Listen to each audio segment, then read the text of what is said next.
So we hope he let us in. We Come on in, everybody. You're very welcome to the think tank. And I'm delighted to have Jeanine with us tonight.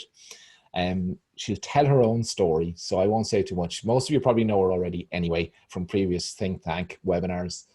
So she's been a star of the show all the way along.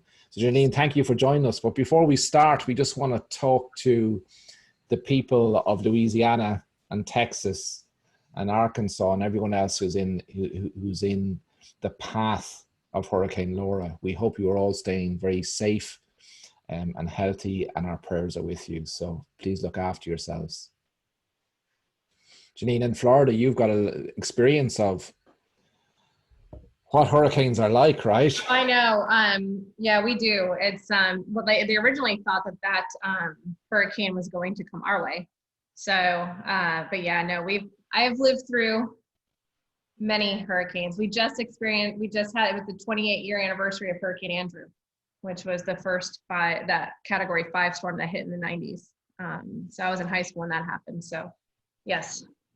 Right. And to be on top of COVID, it must be just not just double the challenge, but 10 times the challenge, trying to keep people separated and social distance while rescuing them and evacuating and the reports last night, and I've been trying to check in on my friends throughout Louisiana and Texas, make sure everyone's okay. So far, everybody I know has checked in that they're good and they're fine, so that's good news. But yeah, where it hit, man, the pictures coming out of there are just devastating. I mean, what we get CNN news here, so we're able to see that even though we're in Ireland. So I was watching the news earlier this morning, our time, it was just hitting landfall, and praying for all of our friends down there. Yeah. So hopefully you're all staying safe and healthy. And it's always bad when it comes in at night. I hate hurricanes that come in at night as opposed to during the day. You can't see anything. So. Yes, indeed. Right, well, let's talk about something else. And for those who can join us, thank you for joining us. And for those of you who can't join us today, I'm sure you'll see the replay. So, Jeanine, tell people a little bit about you. So, when did you become a photographer? So it's been since 2001 officially, but I was an engineer working at Motorola before that in Atlanta, and always dabbled in photography as a hobby. Got my first real camera when I was going to China on a work trip, and I wanted to take better pictures than with my little disc camera.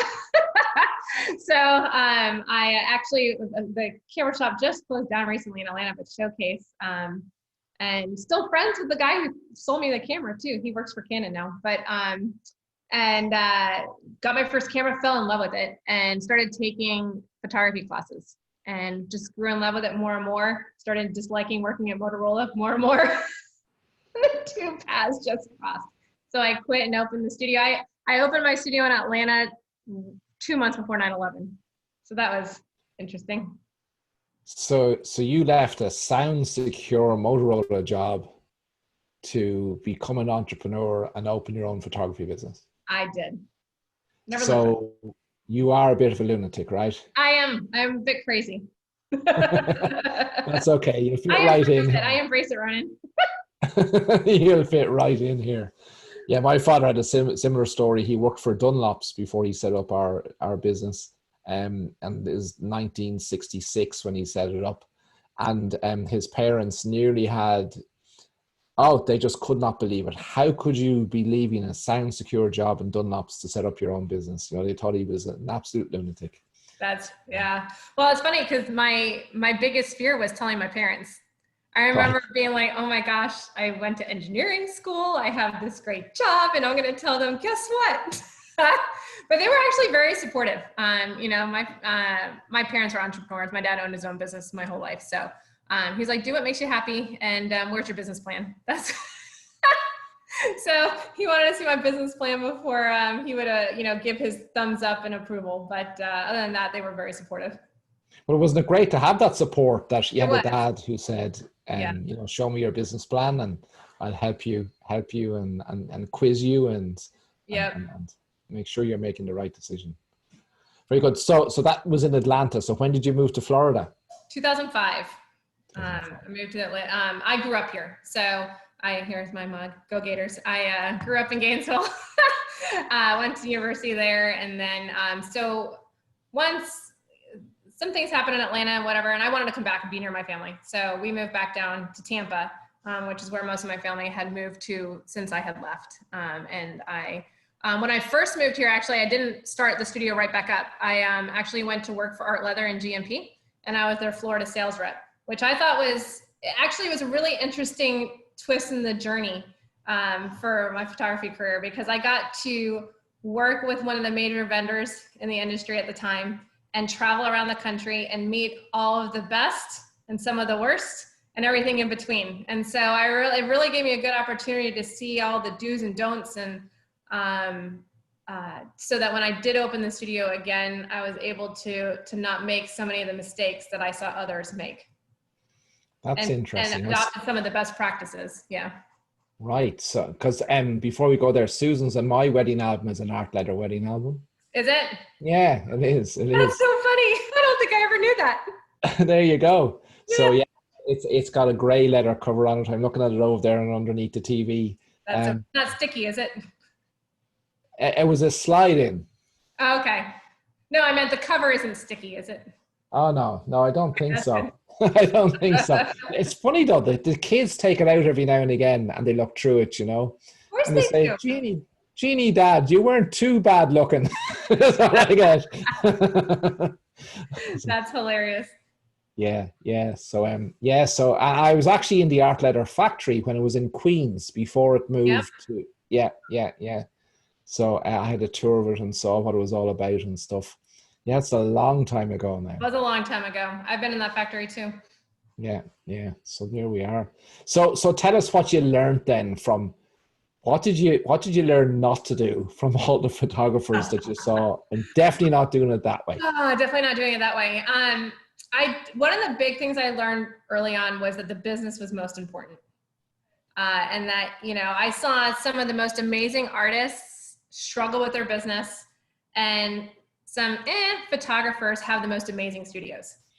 And so early on, that's really where I put my emphasis, was on really studying the numbers, studying the business. And I was an engineer anyway, so it wasn't that hard to convince me to study numbers, to really hone in on that aspect. And I started gravitating towards those educators in the industry, and to really understand the business and how to make money in photography. And then I perfected my version of the art. So I kind of did the business first while I was, and then the art second.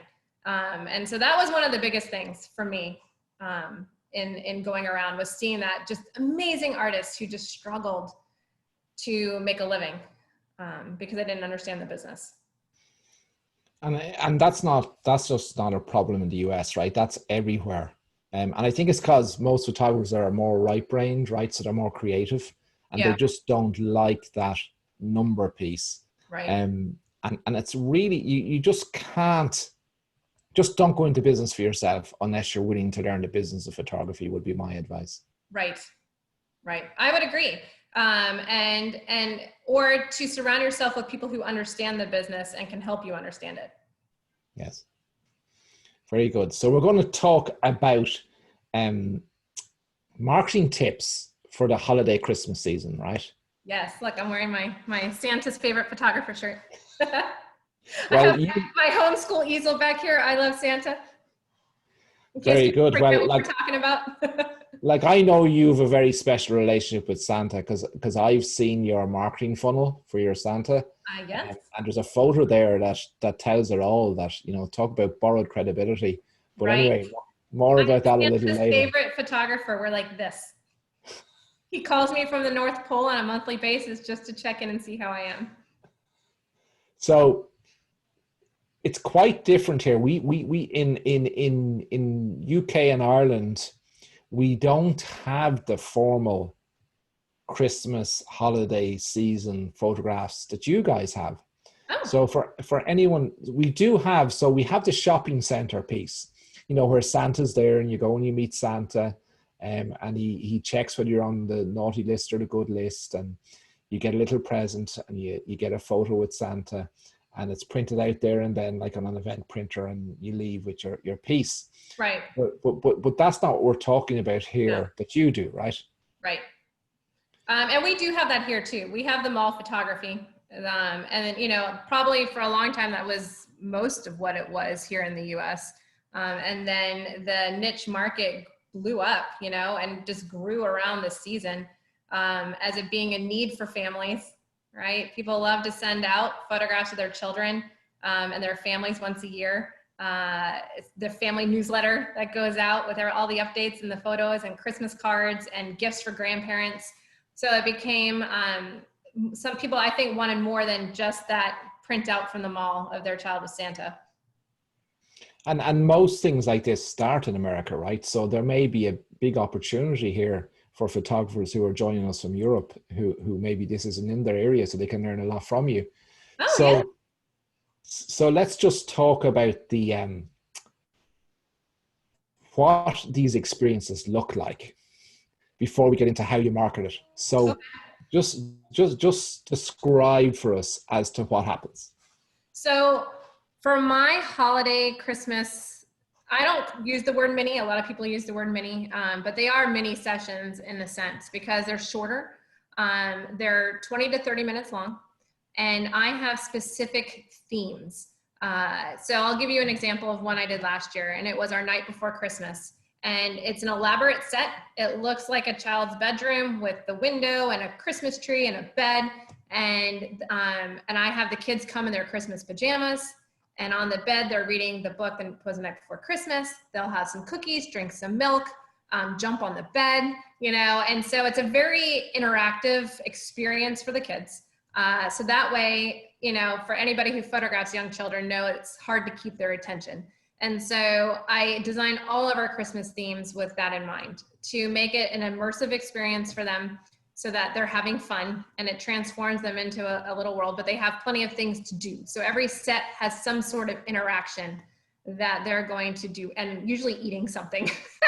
I find if you can get kids to eat, it usually keeps them in the same place for a minute. So that, you know, and when they come into the studio, I live in Florida. So as you can imagine, it never feels like Christmas here. I mean, I think most Christmases I'm wearing shorts and a tank top and, you know, sweating, and we go swimming after Christmas dinner. So it's usually 80 degrees. So outside it doesn't feel like Christmas. So we have to make it feel like Christmas in the studio even more so. And so besides cranking down the AC, the whole studio is decked out. I mean, it looks like Macy's. Well, you don't know Macy's, but it's decked out on the inside. And we have fun with that too. So usually I'll theme the decorations of the studio based around our main set for the year. So like this year it's peppermint. And so all the decorations in the studio will be peppermint themed. And we have our little elf on the shelf. Do you guys have elf on the shelf? Yeah. Okay. We do. That made it across the pond, Ronan. That's It pretty impressive. we don't have one ourselves here. Oh, well, we might have to remedy that for this year. Yeah, no, we've snuggle paws. We've snuggle paws. You've met snuggle paws, right? I met snuggle paws. We're gonna get you an elf. And because the elves are fun because they're mischievous. And so we have it's oddly enough, our elf is called Peppermint. It's Peppermint the Elf, and she is always up to no good. So we let the parents know ahead of time for their kids to, when they come in, the first thing they should do is find Peppermint and see what she did the night before. So we've had Peppermint do all sorts of things. We've had Peppermint draw mustaches on our metal portraits because we can wipe them off. We've had her, oh gosh, what are some of the crazy things we've had her do that the kids find? We've had like zip lines, and we'll have her like on a zip line. We've had her turn ornaments on the tree upside down, and she's like hanging with them, all sorts of fun things like that. So it disarms the kids from, like, you know, if kids come into the studio and they're all like, you know, the first, like, as opposed to the first thing, let's go take your photo.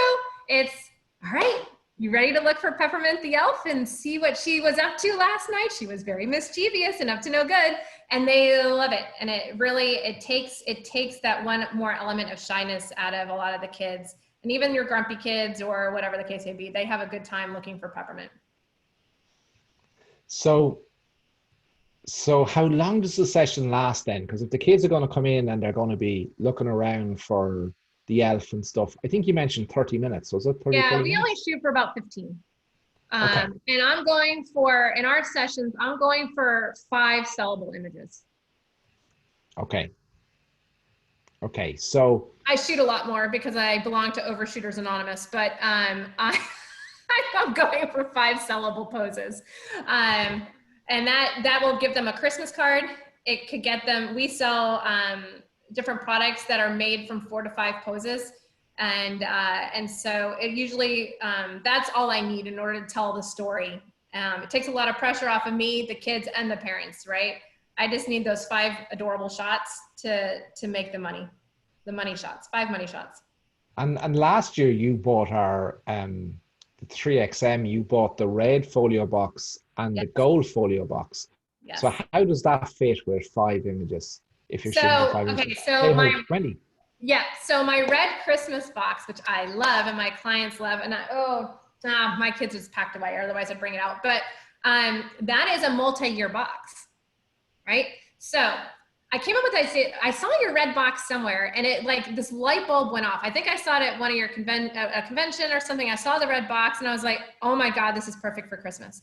Because every Christmas, my mom brings out our Christmas scrapbooks, and we go over pictures from when we were growing up, and all the years of Christmas and all, the 15 years I've been alive running. Yeah.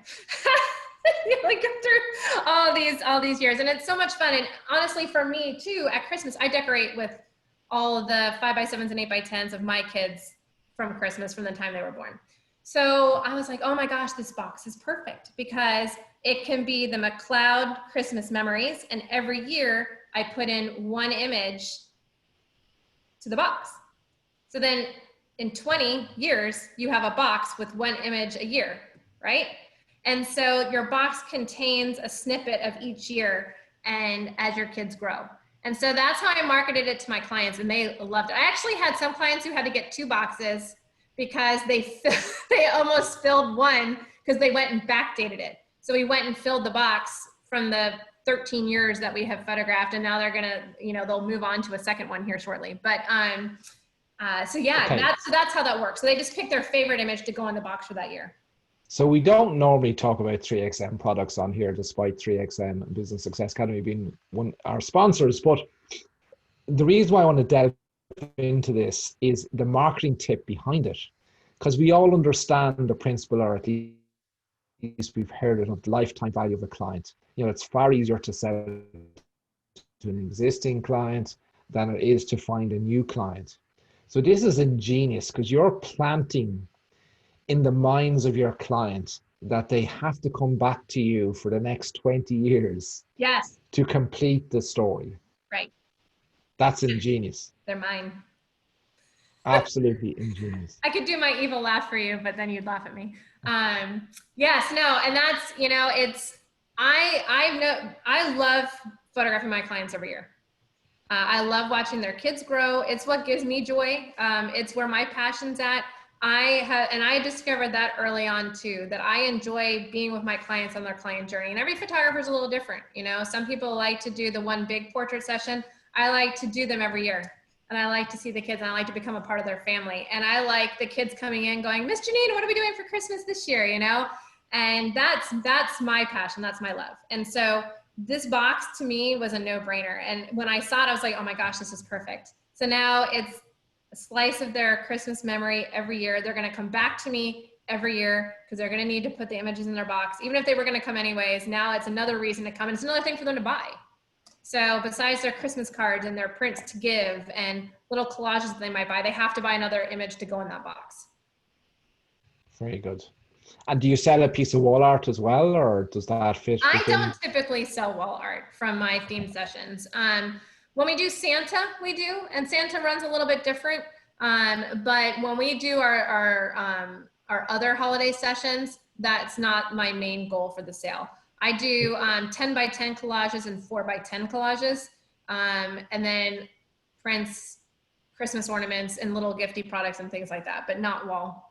Okay, so because you've got that relationship with Santa in the North Pole, the man. For your normal sessions, he's too busy to be there because it's getting close to Christmas. Right. Okay. Okay. So talk to me then, is that why you do something in July, which is 6 months away from Christmas? So no, July is an event that we run. Okay. That's how I market my Christmas sessions. So I host, my first goal at Christmas, obviously time is limited, right? There's only so many weekends in November that we can photograph, and so many days before Thanksgiving, essentially, in order to be able to get people their orders in time for Christmas. So I want to photograph all my clients first, and I want my good clients to have their pick of dates, right? I don't want my best client to call me on October 15th and be like, Jeanine, I really want this date and I can't get them in. That would break my heart. And I would end up finding a way to get them in, which would inconvenience me and my family because I have an issue saying no. So I wanted to make sure that I got all of my best clients taken care of with their preferred time slots early. So that, and plus I wanted clients to book me before seeing what other people were doing, right? Or having a chance to go to the mall because the mall ran some kind of crazy promotion or whatever the case may be. So I started doing Christmas in July like 12, 13 years ago. And it's a big event I do in July. I do it the weekend closest to whatever July 25th is. This year it was July 25th. So that was the one positive of 2020 was I was able to do Christmas in July on July 25th. And it's an event where I set up all of my sets in a miniature version. And then I have the dates next to them and I have clients come in, they tour the different sets and then choose which one they want for Christmas. They book it, they pay for their session and they pre-purchase their Christmas dollars. Does that make sense? Okay. So yes, it's making so much sense. My head is exploding because you hadn't told me this before. So I knew the event happened, but I wasn't quite sure what it was. But my head has just gone exploding this direction and this direction. How clever this is! Because on one side of it, your better clients feel special because this is just for them. Right. On the second side of it, the clients are coming in and you're booking them before they even get a chance to consider any other option. Exactly. And thirdly, you're pre-selling, you're bringing in money for your Christmas holiday sessions in July. Right. That's crazy. Which is normally a very slow month, cash flow wise. Very clever. I love it. I love it. So come here, COVID, if that's where they're all coming and we've the new social distancing, how did you manage that in the middle of this pandemic? Yeah, so it was a little stressful. I was really worried in the beginning I was going to have to take it virtual, and I didn't think it would be as effective virtually. So what I ended up doing was I set up a calendar for the day. I set in 10-minute increments, and I sent out an email to my clients saying, because of COVID this year, instead of doing a big giant open house where everybody comes in and it's a first come, first serve, and everybody tours the sets and, you get to your booking stations and book, we're going to take 10-minute appointments. And so we had people come in, they booked so then it was a frenzy on the email side, right? On who got to their email first and who picked their time slot first. And because of course, the earlier you came in, the better time slots you would have, right? So they came in 10-minute increments. We kept the door locked up front. We let one client in, they came back with me to tour. And I talked them through which set I think, with their kids and their family and all that kind of good stuff, which set would work. And then they met with my assistant. So they went into a different room, met with her to pick their time, make their payment. And then as she was doing that, I brought in one person and then that person left. So we had it going in a circle. And we did say no kids. So we didn't have anybody bring their kids to it was just them choosing. So we were able to, there was only ever besides the two of us. And so we did downsize how many team members we had in the studio. Normally I'll have a lot of people come and dress up as elves and but I wanted to keep a minimum of us in the studio. So it was just the two of us and then 2 clients at any given time. So there was only 4. So you're building scarcity, urgency, and the client feeling really, really important all into the one scheme. Yep. And that worked okay in COVID. So even in COVID, you were able to get those bookings in. Tell me about the mentality about spending Christmas dollars. Did you take in any more or less than you did in a normal year? More. We actually took in more this year than we did last year. Actually in any year past, we took in more Christmas dollars this year. And so that was nice. I think people hadn't spent money in a long time on anything. So they're like, whoa, we're out of the house. Sure, Jeanine, take our money. So we sold a lot more Christmas dollars than usual. Normally I would have the majority of my clients doing like pre-purchasing $200 or $300. And then this year it was like $400 or $500 that people were pre-purchasing. So that adds up quickly over, so many sessions. So, and then the great thing is they always spend more. They always spend more in November because that money is already spent. So usually people spend double what they pre-purchased. And that's historically been, so I'm hoping it's that or better this November. Again, because there's not any place else really for them to spend their money. So, and because they can't see their family, they have to send more stuff out, right? No one's seeing their grandparents and things like that. So send them, why don't you send them an 11 by 14 instead of the 5 by 7? I don't know, I'll come up with something. But I have hopes that we're putting some plans in place. I think the sales this November will be much higher than they were in past years. Yeah, well, there's an old saying in Ireland, I don't know if you have it in America, eating bread is soon forgotten. Yes. So in the same way, money spent is forgotten. Money spent is money forgotten. Yeah. Yeah. Very good. So this has to be a real challenge for you because you've got one teenager who's back to school today. Yep. And you have a 4-year-old who's not going back to school. Yes. Not back to school. Right. So how are you managing the challenge of running a business? Yeah. Children and getting involved with Business Success Academy as a mentor? How are you juggling all that? I drink a lot. You only think it's coffee in my coffee cup.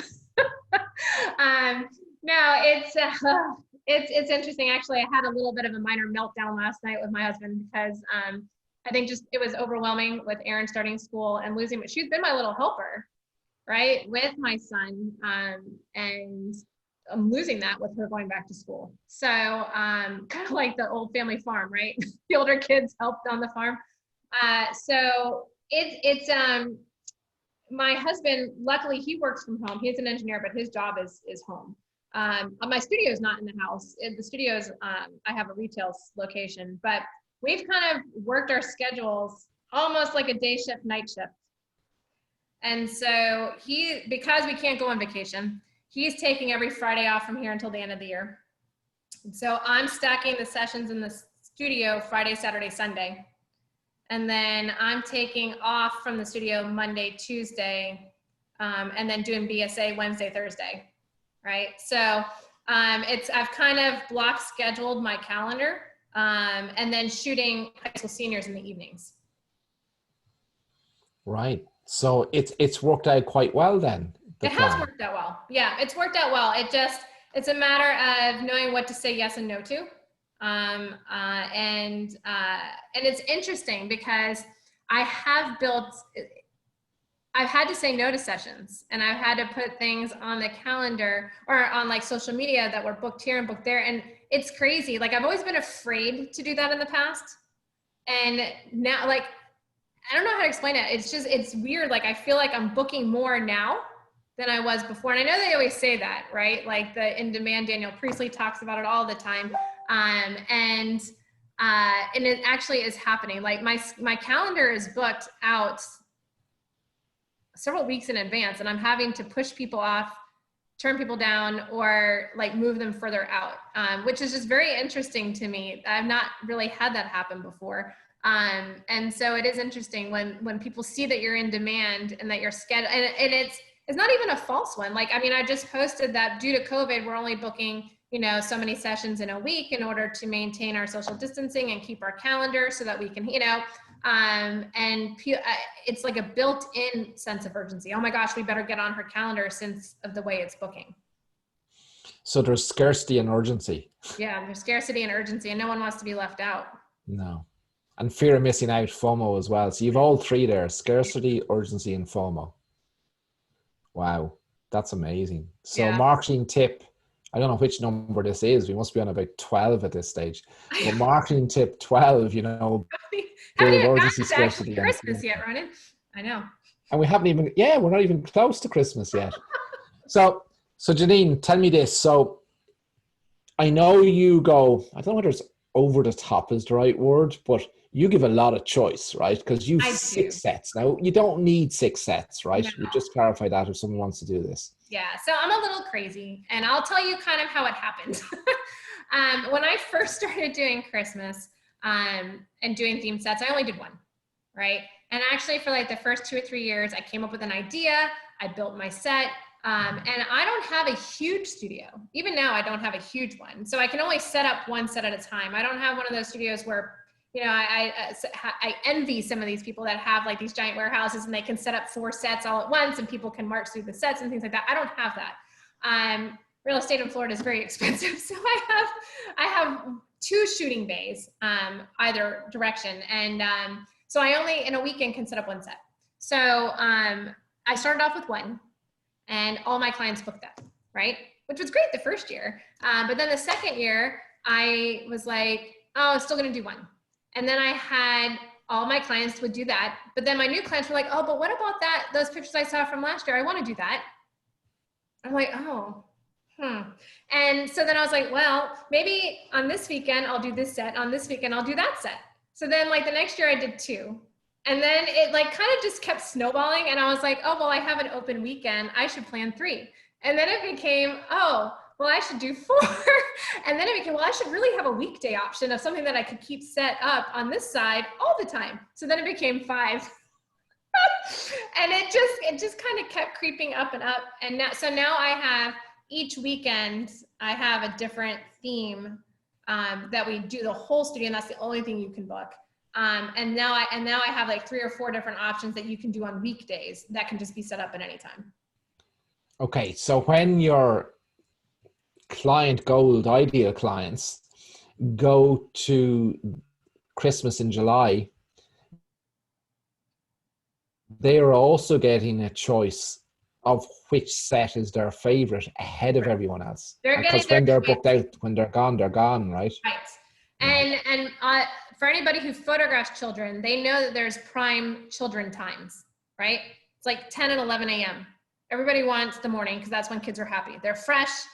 They've had a good night's sleep. They've eaten breakfast and they're ready to go. So that's why it's everybody, when they find their favorite set, they want that Saturday or Sunday appointment at 10 a.m. Right? So there's that sense of urgency to get in and make sure they get that time. No one wants 3 o'clock when kids are napping. Right? So it's like Disney. If you've ever been to Disney in the afternoon at 2 o'clock, it turns into the unhappiest place on earth. Yeah. So does the studio. So that's when we take a break at 2 o'clock, and I just don't shoot. We take that hour break. But anyways, but yeah, so it becomes like people want those times. And so if they have their favorite set, then they want their favorite time as well. Okay. So let's just talk about then, you must have a full-time employee on the phone dealing with all these bookings. It must be a nightmare. Surely that's costing a lot of money. You're so funny, Ronan. I love the way you ask questions. No, I don't have a full-time person on the phone, especially not right now anyways. With things that have happened with COVID, we kind of shifted some staff around and things like that to reduce cost over the summer when we were closed down. So no, we actually designed a funnel, an online booking funnel to do all of this for us. And it's a landing page that we send people to. We use ClickFunnels, and the landing page, it introduces Christmas in the studio. It shows a sample of each of the different sets. It talks about what they get with their, our Christmas sessions are $45 for the session fee. So it talks that they get their 30-minute session, or 30-minute time in the studio, a little gift from Peppermint the Elf, and then a personalized viewing and ordering appointment the following week. And then it shows them the 6 different sets. They choose which one they want, and they pay for it in that funnel. And then we have them pick a preferred day, but we don't have them choose their time. And so, you could argue this one back and forth. Some people would say, well, just let them pick their time and then there's no work for you to do. But I'm a little too type A for that. So we have them pay for everything. So we get the submission online from them having come to the funnel. and then we call them within 24 hours. And actually, I do that phone call. I took that back over a while ago because I have a very cheery voice on the phone and people like to talk to me. So and we call them and I find out some key pieces of information from them. How old are their kids? How many kids? And when those children are napping or happy, right? And so I put them in on my calendar in order what's going to make the child happy, but also what's going to fit with my timing. So for example, if I have a 2-year-old at 10 o'clock, a single kid, and then I have a family who has 3 children, say twin 2-year-olds and a 3-year-old, something crazy. And I put them at 10:30. Well, then at 11 o'clock, I'm going to book a single 5-year-old, something easy, because otherwise we would end up getting behind. So I like to stagger my single children session with my multi-children sessions. So that way we maintain a steady flow throughout the day and never get behind. And I don't go crazy. And that helps you manage the COVID piece. Yeah, it helps me manage that. So we don't have them pick their time on the funnel, but you could, I mean, if you're not like me and don't care, or if you're photographing mostly older people or whatever, if you're just doing families and things like that, and it doesn't really matter, or you're spacing them out further than I am, you could certainly have them book that right on like a Calendly or you use something different. Acuity, what's the other one? Acuity, I think, yeah. Acuity. You can, or some of the studio management software. I know I use Studio Plus, Spectra, and it has an online booking system. I just don't like it. I find it very cumbersome and it gives me angst. So I don't use the online booking part of that. And we just call them, but you could, if you really, truly wanted to be hands off. But the other thing, I like to call. I like to talk to them. I like to get them excited. I like to give them ideas. But I feel that short phone call gets them energized about the session and on the right track on how to get ready for it. And you're using that to anchor what they can expect to buy and what's going to be an offer. And yep. the Christmas box, that's quite unusual that they wouldn't probably have seen before because it's your idea. Yep. Okay. Yep. Cool. I start that conversation on the phone, and then between now and November or October, whenever their session is, they get dripped emails that are already pre-programmed to go out. And so they are, I have one that's just basically the confirmation, right? And they get that one right away once we pick their time. And it's a fun email. All my emails are pretty fun. I mean, we're a fun, like the whole theme of our studio is fun. It's you come in, it's this fun experience for your kids. It's going to be happy and joyful, and it's just fun. So that's what I want my emails to read as well. So the emails talk about Peppermint the Elf and the elves at the studio and the magic that's going to happen. And, don't forget your shoes because who goes barefoot in the snow? And, I mean, just things like that, right? So all the reminders I want them to have, I kind of put a fun spin on it. So that's the first email that goes out is their confirmation. And there's nothing salesy in that. It's just, here's confirming your time. Here's all the details. Make sure you keep this handy, blah, blah, blah, blah, blah. And then as we get a little bit closer, so then so I don't have it, unlike like a nurturing sequence from a normal sale that you have going out after you book the session. Does that make sense? Mine go backwards. And I have this all set up in Studio Plus, so they go backwards from the date of the session. So if their session is November 15th, 2 days before they get a specific email, a week before they get an email, 3 weeks before they get an email. Does that make sense? Yes. So it's set from the session time backwards instead of the booking time forward. Those emails, the one right before, of course, is tomorrow's your big day, don't disappoint Santa by blah, blah, blah, or whatever the case. And again, it's just fun. Nothing salesy in that one. Just be ready, show up. We can't wait to see you. The other ones though, we introduced the Christmas box. We show them some of our Christmas card designs that match their specific set. So they can be ready, because we tell them, hey, when you come in, make sure that you start thinking about how many people are on your Christmas list this year so that you can order enough Christmas cards. We show them some of the Christmas products. Hey, we know if you're, one of those moms who's out there shopping early, here are all the things you can mark off your Christmas shopping list with portraits that you're going to be taking. So we show all of our little gifty items too. So that way, if they're out shopping, they don't buy something for somebody, right? They save it and buy it from us instead.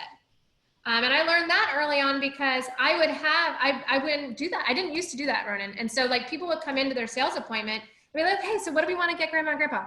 Oh, we already got grandma this amazing, we spent like $200 on blah, blah, blah. We don't have any more budget for grandma. And I'm like, but grandma needs a photo, you know? So I started planting that seed earlier so that they wouldn't shop for grandma before coming in, or aunts and uncles or godparents, or who knows, you know, even teachers, right? You know, we have some lower products that you can buy to give your teachers too. So I plant those seeds early on so that they don't purchase for those people when they're out shopping sales.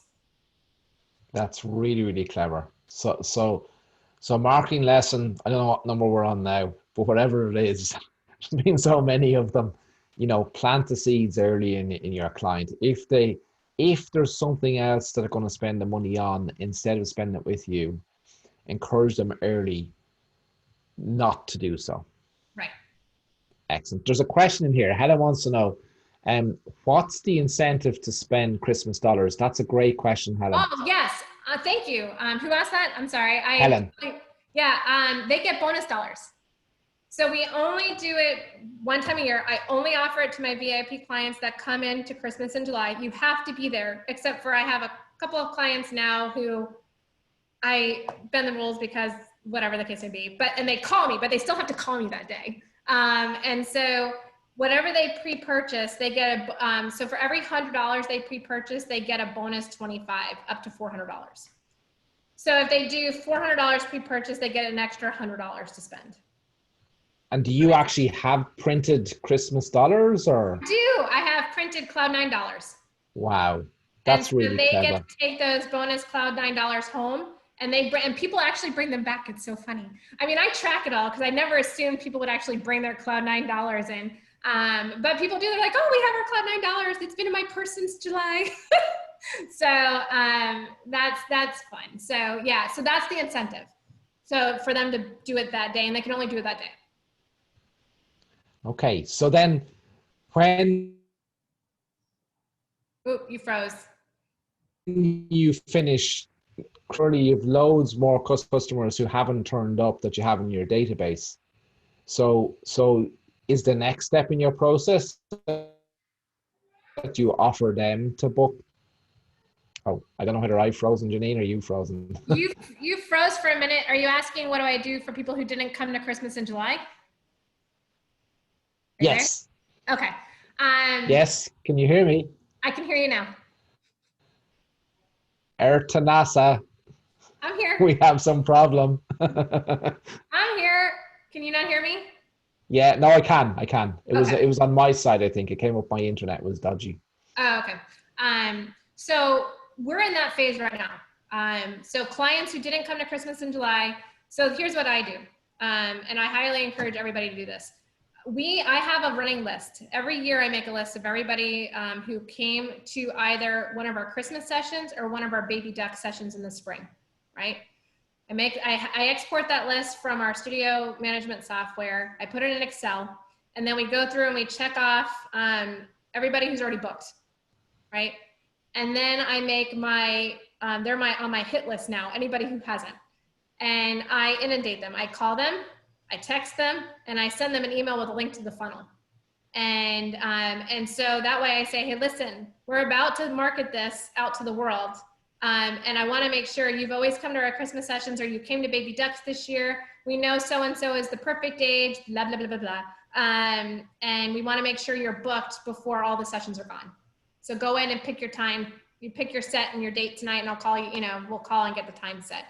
And so we do that for anybody who's booked a Christmas session in the past 2 years, or Baby Ducks, or is in one of our kid or baby plans that hasn't booked Christmas yet.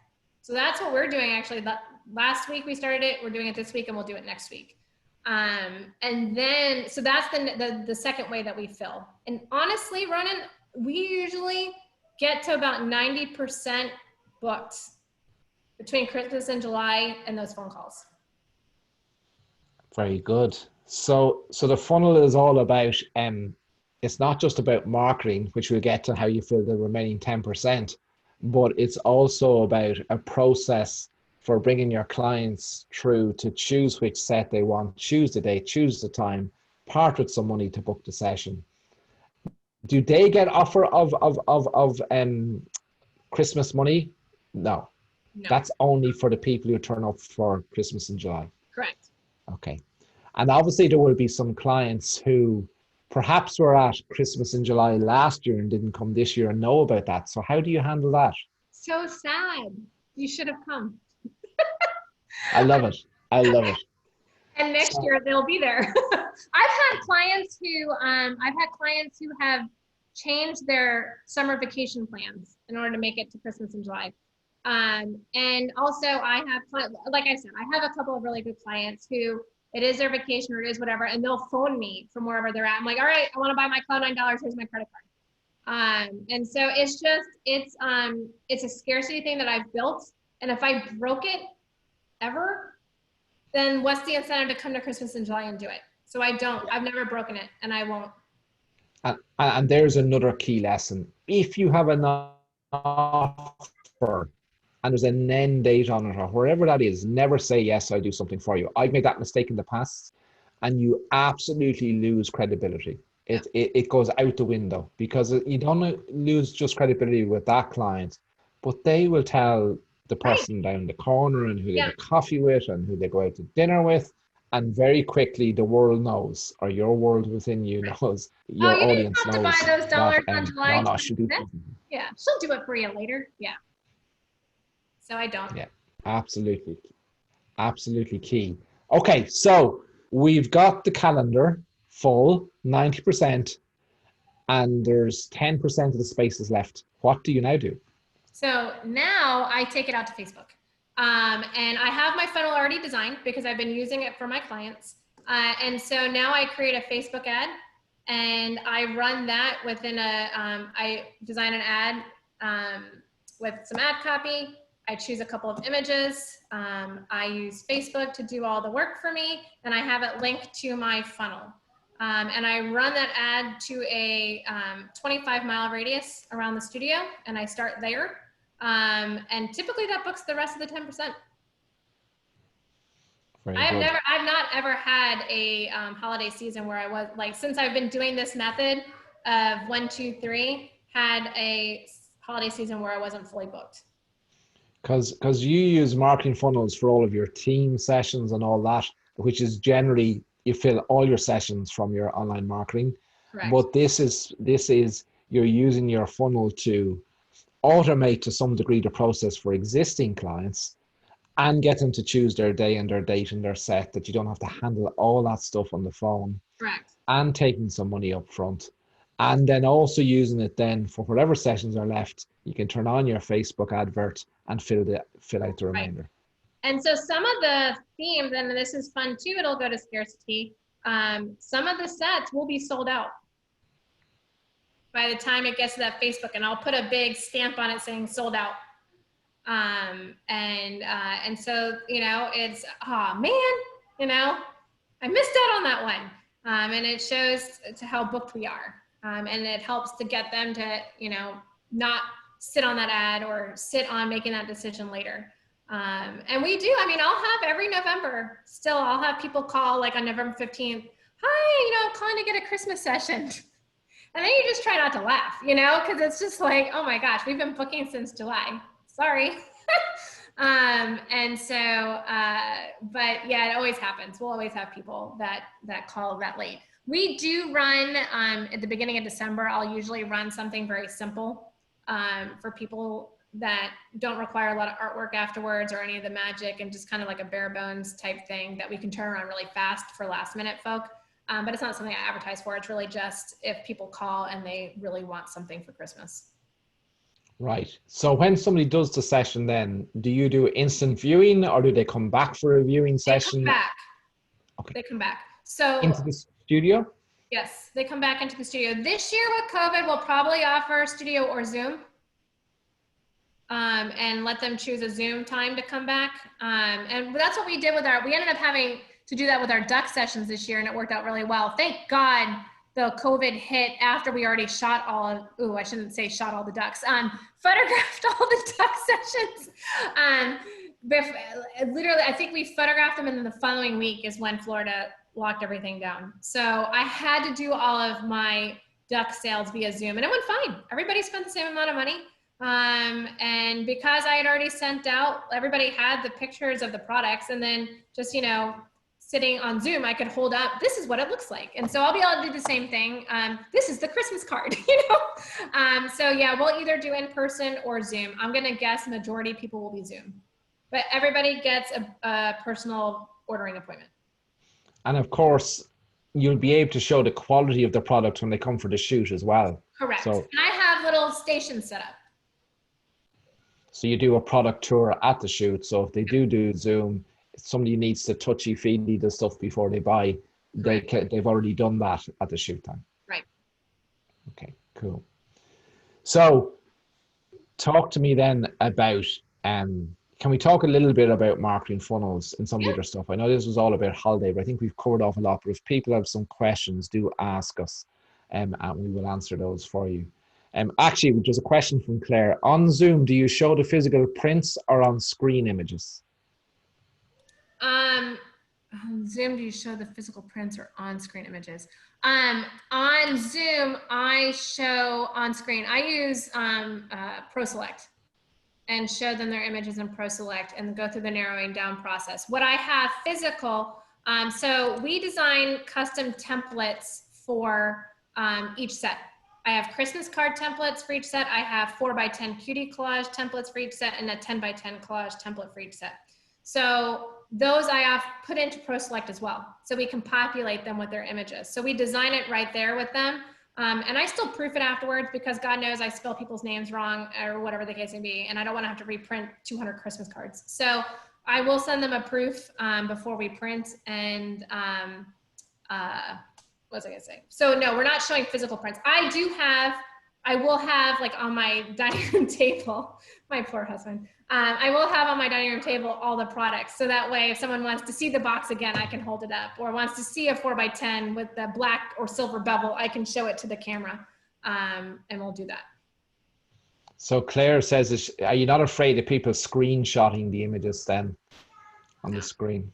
I've never had it happen. I'm not. I've heard recently some people talking about it in some chatter in different Facebook groups. If you are worried about it, you can watermark your images before you stick them in ProSelect. It's just not a huge concern of mine. One, for 90% of the people, I have their money ahead of time. Because you've had that money dollars and you've, excellent. Okay, so we never really talked about the fact you're a BSA mentor. So like we're deeply honored to have you as a member of the BSA team. But can we just talk briefly, we talked about funnels in how you use for your Christmas sessions, but can we just briefly talk about how users say for your team sessions, because it's quite different, and just what, your advice to the BSA mentor. If you take off your photographer hat now and put on your BSA mentor, I'll send me cap over to you now in a second. Have you got it? I'll send it over. People always ask me, what do I look like underneath my cap? So the owl hair is getting a bit longer, but I'll have a ponytail soon because I haven't had a haircut since COVID. But anyway, so put on your BSA hat there and tell us what, as a photographer who's run their own business, started to use marketing funnels when you learned the course from Jonathan originally, and did so well with it that now you're a mentor, that you're teaching photographers all around the world how they can pan for client gold online and capture that client when they're still very early and they're blissfully unaware that they even need a photographer. So you're bringing them into your world really, really early. What has been the key thing for you? So it's an interesting question. My most successful funnels outside of like things that are holiday related and specific like that have been the themes, right? And so my most recent one that I can talk to is my wizards, right? What's been key, I believe, in those funnels is that it's introducing. So if a mom is online, right? She's browsing on her phone, on Facebook or whatever, and she sees like this wizard image of a kid, and she's like, "What the heck is that? My kids love Harry Potter. What is this?" And so then she sees, "Hey, get a free wand with your session," and then she's like, "Oh my gosh, what is this?" And she clicks on the ad, and she comes into it, and she sees the funnel that has photos of kids dressing up, a video, of kids being a wizard and messing with potions and doing magic, and this offer to come in for a wizarding theme session. And this mom's probably never even knew it existed, right? The only thing she's probably ever done is gone to Universal. We're only 45 minutes from like Orlando here. So, I mean, she's probably taken her kids to Universal. She's probably seen all the movies. She's probably read the books. Her kids probably have a Harry Potter themed room. But she sees that ad, she's like, oh my God, I didn't even think that I could have pictures done of my kid. Their birthday's coming up or whatever the case may be. And it introduces this idea into her mind. No one else has introduced that idea into her mind. So it's mine. And so she clicks on the ad, she goes through the funnel, she books the session, and then they come in. So for me, that has been the key. It puts my photography into the mind of the mom before they even realize that it's something that they want or need. Does that make sense? So they never open with the question, what do you charge for? No, not really. I mean, it comes up, but it comes up later. The first question out of the, my first question, I take control of the call when I call them and start off with getting them engaged. Like, oh my gosh, so when did you first read the books with them? Or have they seen the movies? Have you been to Universal Studios? And I get them all engaged in the process. Mind you, if they've taken their kids to Universal Studios, it's not cheap. It's not a cheap experience to go to. So it's typically not someone who's money sensitive. Even living here in Florida, if you don't have to get a hotel, it's still not cheap. We're talking, you're going to spend close to $1,000 to go there for the day. So, I get those questions in mind, find out what they've done, and then we'll talk about the session. I go through the whole experience. Here's what's going to happen. They're going to come in, they're going to drink butterbeer, they're going to get dressed up, they're going to get a free wand that they're going to get to keep. We go through all of that. And then, it may come up on the phone. It usually doesn't. It really doesn't usually come up. Or it just might be like, so what kind of products do you offer? Or what is it that we're going to do? And I said, our most popular selling product from the Wizard session is our albums, because it tells the complete story of their wizarding school experience. Oh, that's awesome. And that, and that's it. So it really goes more towards the experience, because it's not something they've ever seen before. Yes. Right? And the other thing is, this works across all photography, because like we've talked about this before within BSA, in terms of, what we've two sides to the brain. We've got the creative, emotive side, and we've got the logical side. Yeah. And when we spend time on marketing and somebody finds us on Google, they've already become aware they need a photographer. They've already done their research as to who the photographer is. So therefore they've switched into consideration mode as to who's the photographer for me. And that's why they open with that question, price. But you're being really clever with your marketing funnels, is you're making them aware they need this before they even realize they need it. Right. So you're bringing them into your world before they do any of that research, and before they get to that logical stage of their brain. So it's later in the process that price even becomes an issue. And at that stage, they've already become emotionally invested in the session. Exactly. And they've become emotionally invested in your brand and you as the photographer. So they just don't shop around. Right. So that's really, really clever. So, and I know that you're helping photographers now throughout the world or in BSA to implement their funnels and do exactly the same thing. So if you want more of Jeanine, BSA is a good place to join, right? Yeah, I know. It's a lot of fun. I've been loving being a mentor for BSA. I learn just as much as I teach and, mentor with it. And we're constantly, as mentors, we're constantly out there testing and learning to make sure everything's tested and proven before bringing it to the group. So, there's just, you never stop learning. And so I love it. And it makes me think about my business differently too, as I'm going through it and trying to streamline more things as I'm working more remotely, and trying to make things more efficient, to work some from home and some from the studio. And I've become much more efficient with my time. And the funnels have really, just BSA has helped with that. The funnels have helped with that.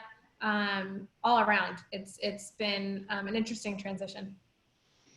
Great. Jeanine, thank you so much for sharing all your amazing marketing your amazing branding, your amazing attitude, your energy.